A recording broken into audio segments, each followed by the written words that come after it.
Hey guys, Teddy's General here, and I'm starting to believe that my computer is out to get me. I've previously tried to record this segment, and it did not work. Or should I say, my Snapix Pro failed to do it. So, is Commando Garrett coming to join us? Angela, she was guarding me when it arrived. It killed her. Do you think we can refer to it as him? I don't know. The point is, he's dead now, right?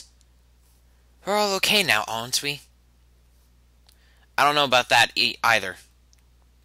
For some reason, when Barry was on the loose just now, it didn't seem like him.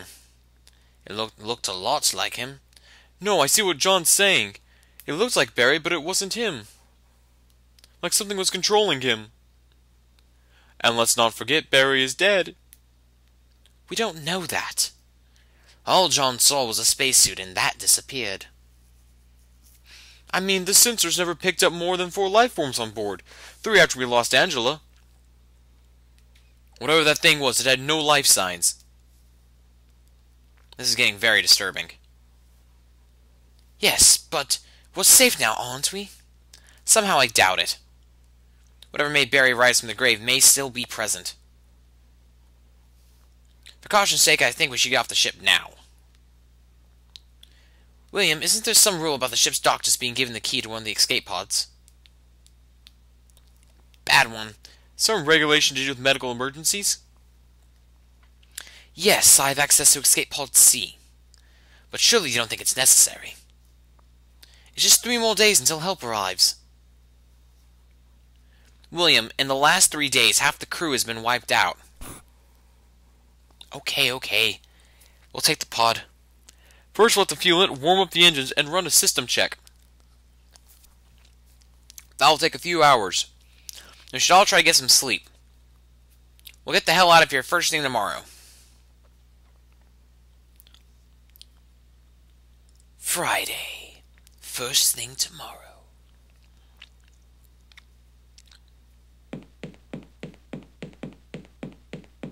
Adam, stop pacing. It's almost 9 o'clock. Where the hell is he? He could have just overslept. You're just saying that so I don't flip out. Look, you wait here. I'll go down to his quarters to check on him. Okay. Yeah, sorry guys, I'm not really in a good mood right now. Because I love it when my Snapix Pro decides to all of a sudden quit on me, and other stuff. But, so we're gonna go down to the residence deck. What the hell? Dark. Nobody home.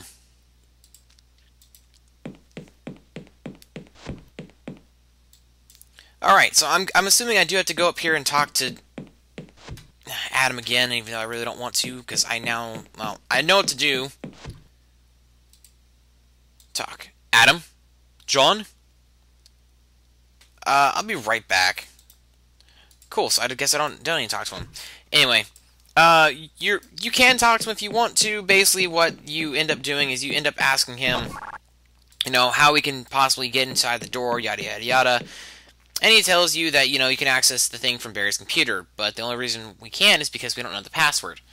Well, to figure out the password, you basically need to go to the email on this day alone, and you get a message from Andrew Sherry telling Barry that that they're sorry that they forgot about his 55th birthday on Monday. Well, you then go down to date, and you find out that today's the 1st of August, so Monday would be the 28th of July. So then you basically then subtract 2385 from 55, and that will give you the date 2330, or just 30.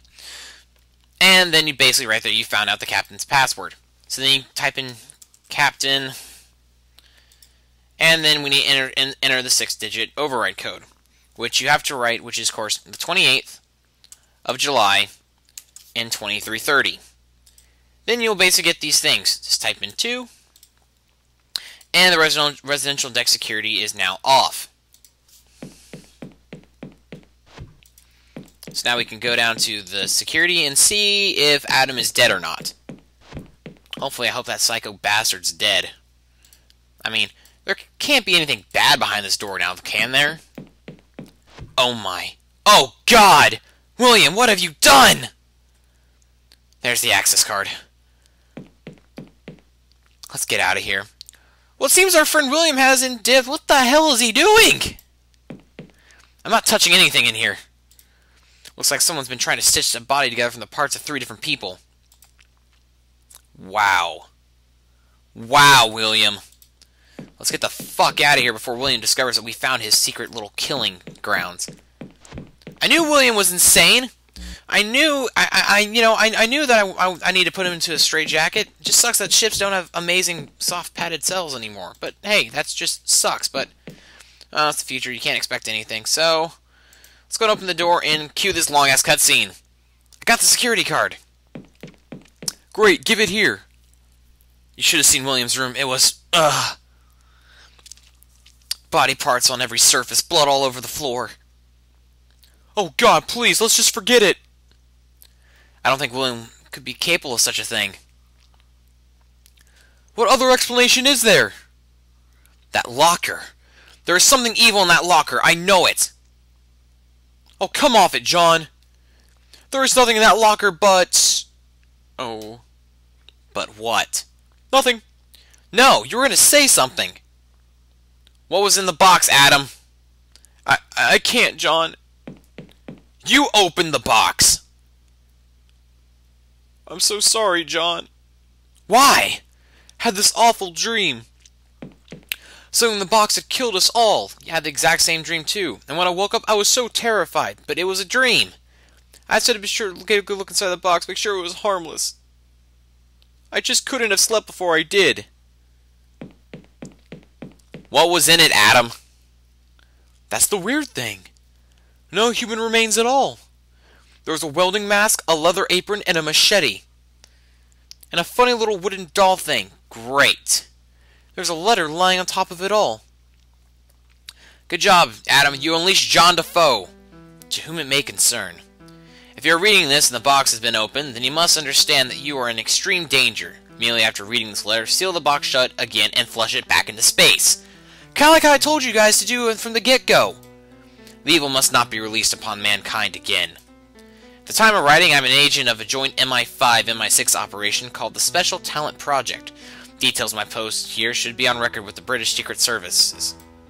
My real name is classified information by my own request. I am commonly known as Trilby. In the year 1993, when I was a cat burglar, I was immediately involved in what became known as the DeFoe Manor incident. I, along with Simone Taylor, James Fowler, Philip Hardy, and a man called AJ, found ourselves trapped in DeFoe Manor at the mercy of a wraith. After 5 days and deaths of AJ and Hardy, I was able to identify the ghost as that of Sir Roderick DeFoe's retarded son, whom I have later named John DeFoe for the sake of convenience. I was able to exercise the spirit with the assistance of Taylor and Fowler, and the DeFoe Manor was destroyed by fire. I returned to my thieving lifestyle, confident that DeFoe was at peace. In 1995, I was apprehended by the authorities. In return for anonymity, I was offered the opportunity to lend my services to the government. I took a position as a field agent in the Special Talent Project. At the time, in the early months of 1997, I was brought news that Simone Taylor had been murdered in her home by an assailant wielding a large slashing weapon. Sensing a connection, I immediately began my own investigation into the activity around DeFoe Manor. It was as I suspected. Looters and trophy hunters had discovered the idol intact in the ruins of the mansion, and was constantly changing hands in the antique network. The idol was a crude African trinket picked up by Sir Roderick on one of his many adventures in 19th century Africa. When Sir Roderick used it to beat his unwanted son to death, it became the vessel for John's confused soul. In the mansion, merely touching the idol would cause a person to be possessed by the wraith, mindlessly murdering everyone they encountered for as long as the possession lasted, usually a couple of hours. Calling in some favors, I had the idol brought to me, heavily sealed in protective casing. Had to be destroyed, that much was clear. I considered burning it, but I deemed that too risky. The evil could have remained in the ashes, spread out over a wider area. I realized then that mankind would never be safe for as long as any trace of John DeFoe remained on Earth. Fortunately, an unarmed space probe is to be launched in September of this year, assigned to explore the outer regions of the solar system. I placed all of John DeFoe's artifacts in a metal coffin and persuaded NASA to send it off into space with the probe.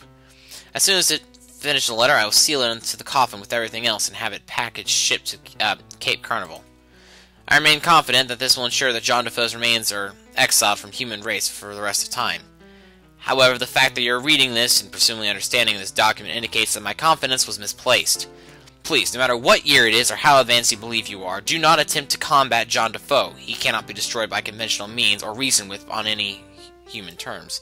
You must eject him back into space immediately and tell no one of your discovery. The lives of you and everyone you love are at stake.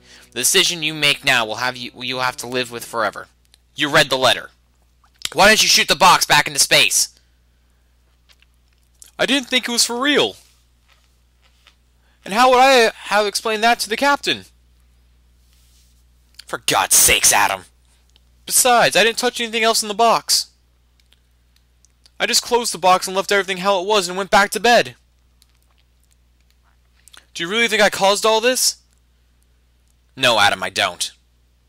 Somehow I think the box would have found a way to get itself open somehow. What? Let's just get out of here. Here's the access card. John, run! Oh, dear Lord, he got sucked into space.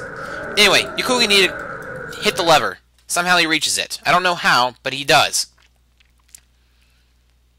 Saturday. Day 6. 6, 6, 6.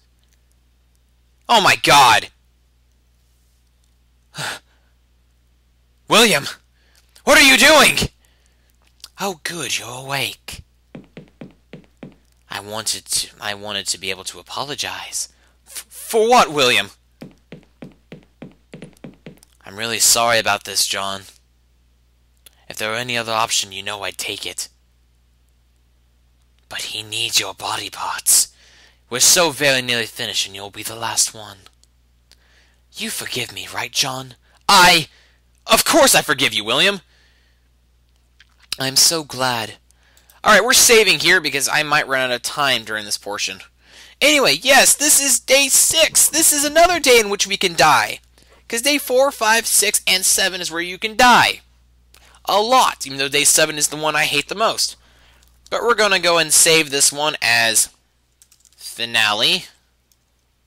Or, screw it, just almost dead. Again. We'll save it. And real quick, you need to quickly click on the chair 3 times. The straps seem to loosen a tad, although not much. I managed to get my left hand free. Now this is important. Now we can talk to William if we want to. Dr. Taylor. Yes, Dr. Somerset. Could you undo these straps, please? I'm sorry, no. If I did that, you would run away. And he wouldn't like that. I promise I won't run away. Do you honestly promise? Yes, of course! No, I think the current arrangement would be simpler. Never mind. Oh, okay. Well, I'm going to go and save again, and we'll catch up next time on Let's Play 7 Days of Skeptic when we find out why the hell William is doing all this to us. See you then.